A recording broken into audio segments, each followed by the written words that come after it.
नमस्कार, मैं हूं आपके साथ अर्जुन खजूरिया और आपका स्वागत है एसडीवी न्यूज पर। अविश्वास प्रस्ताव जो कि 2 दिन पहले लाया गया यहां पर गौरव गोगोई की तरफ से, अब 10 दिन के अंदर उसमें चर्चा भी होगी और उसके बाद वोटिंग भी होगी। अब आपको आंकड़ा बता दें वोटिंग को लेकर के, क्योंकि सीधे तौर पर चाहे राजनीतिक विश्लेषक हो या फिर राजनीतिक जानकार वो ये मानते हैं कि ये जो नो कॉन्फिडेंस मोशन लाया गया है ये किस लिए लाया गया, क्योंकि एनडीए की अगर बात की जाए तो उनके पास 330 से ज्यादा सांसद है, अकेले बीजेपी के पास 300 से ज्यादा सांसद है और अब तो ऐसे दलों का भी साथ मिल रहा है जो ना तो एनडीए के साथ हैं और ना ही आईएनडीआईए के साथ हैं। फिर उसके बावजूद यहां पर नो कॉन्फिडेंस मोशन लाना और बार बार यही कहना कि बाकी चीजों पर क्यों चर्चा हो रही है, इस पर चर्चा होनी चाहिए, जबकि सीधे तौर पर नियम है कि 10 दिन के अंदर जो है इसमें चर्चा होकर बहुमत जो है सरकार को साबित करना पड़ता है। अभी 10 दिन हुए नहीं, अभी तो मात्र 2 दिन हुए हैं। बहरहाल अब आपको हम नंबर गेम यहां पर बताएंगे। अगर बात की जाए यहां पर लोकसभा की, तो लोकसभा में वैसे तो 543 सीटें हैं, 272 का आंकड़ा जो है वो मेजॉरिटी के लिए चाहिए, लेकिन जब वोटिंग यहां पर होगी तो उस समय देखा जाएगा कितने सांसद मौजूद हैं, उसमें 50% से ज्यादा वोट जो है मिलना चाहिए, लेकिन मैक्सिमम नंबर जो है वो 543 का है। हालांकि अभी अगर बात की जाए तो 537 से 540 का आंकड़ा जो है वो यहां पर आ रहा है, जो इस वोटिंग में जो है पार्टिसिपेट कर सकते हैं, यानी कि 272 के आसपास ही आंकड़ा चाहिए। अब हम आपको पार्टी वाइज, गठबंधन वाइज बताएंगे कि आखिरकार कितना समर्थन सरकार को मिल रहा है और दूसरी तरफ विपक्ष के साथ कितने लोग हैं और इंडिपेंडेंट कितने हैं जो वॉकआउट कर सकते हैं या फिर सरकार के समर्थन में जा सकते हैं। बहरहाल वो पूरा आंकड़ा जो है वो अब हम आपको बताएंगे। सबसे पहले अगर बात की जाए तो एनडीए की, सबसे पहले एनडीए की बात की जाए, यानी कि नेशनल डेमोक्रेटिक अलायंस, बीजेपी जो है जिसको लीड कर रही है, इसकी अगर बात की जाए सबसे पहले इसमें कितनी सीटें हैं किसके पास। बीजेपी की अगर यहां बात की जाए तो 301 सीटें, 272 का आंकड़ा चाहिए 272 का, और अकेले बीजेपी के पास 301 सीटें हैं। फिर बात की जाए यहां पर शिवसेना की, शिवसेना जो एकनाथ शिंदे का फैक्शन है, इसकी अगर बात की जाए 301 बीजेपी की हैं, 12 सीटें इनकी हैं। अब इससे आगे और दल जो बीजेपी के साथ हैं, एलजेपी, लोजपा, लोक जनशक्ति पार्टी, 6 इनके लोकसभा सांसद हैं। एनसीपी, अजीत पवार जो इसमें आए हैं अपना फैक्शन लेकर, 5 में से 3 सांसद जो है वो उनके साथ हैं, 3 सीटें, और बाकी जो यहां पर एनडीए के साथ शामिल हैं ये आंकड़ा है 11 का। तो सीधे तौर पर आप समझ सकते हैं 301 के बाद 12, 313, 319, 322 और 333 का आंकड़ा जो है ये वो आंकड़ा है जो यहां पर एनडीए के पास पहले से है। अभी इसमें ट्विस्ट और है, और जो दल इसमें शामिल हो रहे हैं एनडीए को समर्थन देंगे उसके बारे में भी आपको बताएंगे। लेकिन अब यहां पर आगे बढ़ते हैं, ये आपको बता दिया एनडीए का 333, इसमें जो आ रहे हैं उसको बाद में जोड़ेंगे। अब चलते हैं जरा आईएनडीआईए, विपक्षी जो यहां पर दल हैं, इनको कितना जो है समर्थन है। ये लगातार अविश्वास प्रस्ताव की बात कर रहे हैं, अविश्वास प्रस्ताव जैसे 272 ये जो है आंकड़ा ले आएंगे। इनकी अगर बात की जाए आईएनसी यानी कि इंडियन नेशनल कांग्रेस, 50 कितने सांसद है, केवल 50। उसके बाद डीएमके, तमिलनाडु से द्रविड़ मुनेत्र कजगम, 24 सांसद इनके हैं।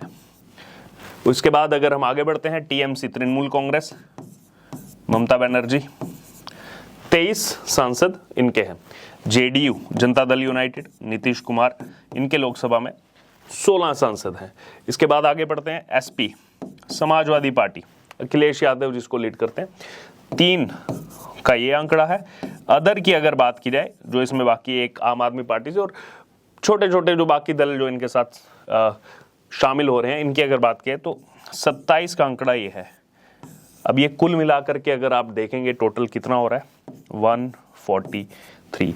सीधे तौर पर आप देखिए कोई कंपटीशन नहीं है, कहां 333 सरकार के समर्थन में और 143 वो आंकड़ा है जो यहां पर इस अविश्वास प्रस्ताव पर बड़ी बड़ी बातें कर रहा है आकर के कि सरकार को गिराने की ही कोशिश है एक हिसाब से, क्योंकि अविश्वास प्रस्ताव का मतलब ये होता है कि सरकार के पास बहुमत नहीं बचा है सदन में। सीधे तौर पर आपको दिख रही है अभी इसमें अभी 333 में और इजाफा होगा। अभी ये आप जो है नोट कीजिएगा, 333 केवल यहां नहीं है, अभी यहां पर और बढ़ेगा। सबसे पहले यहां अगर बात की जाए तो एनडीए के पास हमने आपको बताया 333। उसके बाद अगर बात की जाए यहां पर INDIA की, इनके पास है अभी 143। इसी में स्थिति साफ हो गई है। लेकिन यहां पर जो बाकी दल हैं, अदर जो है, उनकी भी जो है मैं यहां पर बात करना चाहूंगा कि वो किसके साथ जाएंगे, ये भी देखने वाली बात होगी।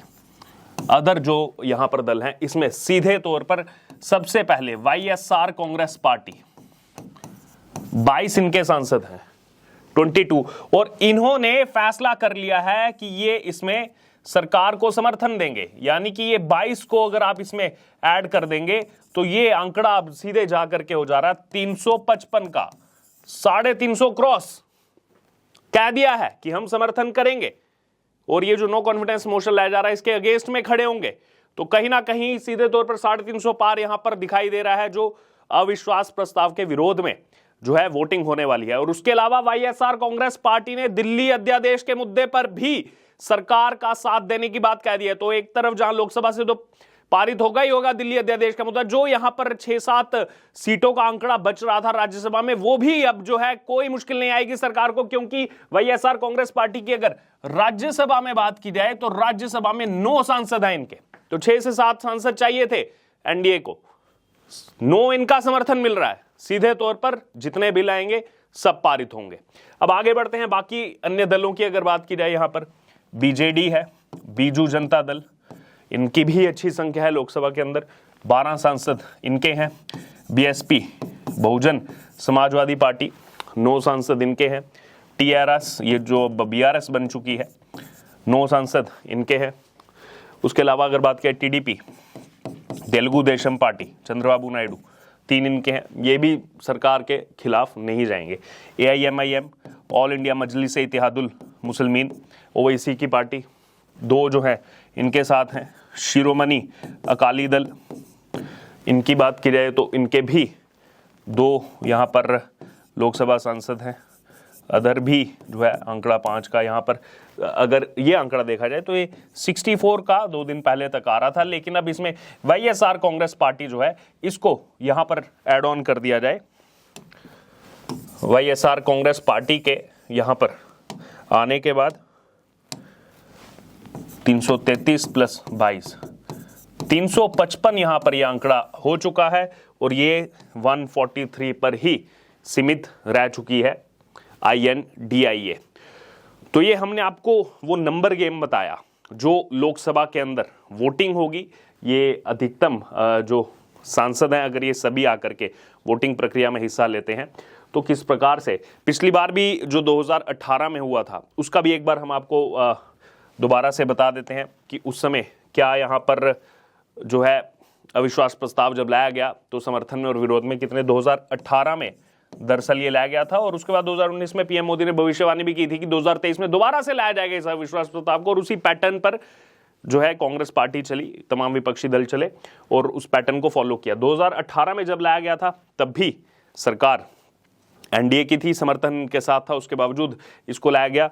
उस समय भी अगर बात की जाए तो एक तरफ जहां विरोध में केवल 126 जो है केवल सरकार के विरोध में थे, यानी कि अविश्वास प्रस्ताव के समर्थन में थे, तो 325 जो है वो यहां पर आंकड़ा सरकार के साथ था और उस अविश्वास प्रस्ताव के विरोध में खड़ा था। तो इस बार भी ऐसा कुछ आंकड़ा, और ये आंकड़ा और बढ़ सकता है। अभी तो 355 हम जो है वो आपको यहां पर दिखा रहे हैं, ये क्योंकि YSR कांग्रेस पार्टी ने फैसला ले लिया है। अभी इसमें यह भी माना जा रहा है BJD का भी रुझान हो सकता है इसकी तरफ, BSP का रुझान हो सकता है, शिरोमणि अकाली दल का रुझान हो सकता है, और अदर कुछ है इनका भी रुझान जा सकता है। तो ये आंकड़ा जो है वो 355 तो फिक्स हो चुका है, लेकिन ये 360 से 370-75 तक जा सकता है अगर ये सभी अदर जो दल हैं ये अगर वोटिंग प्रक्रिया में हिस्सा लेते हैं।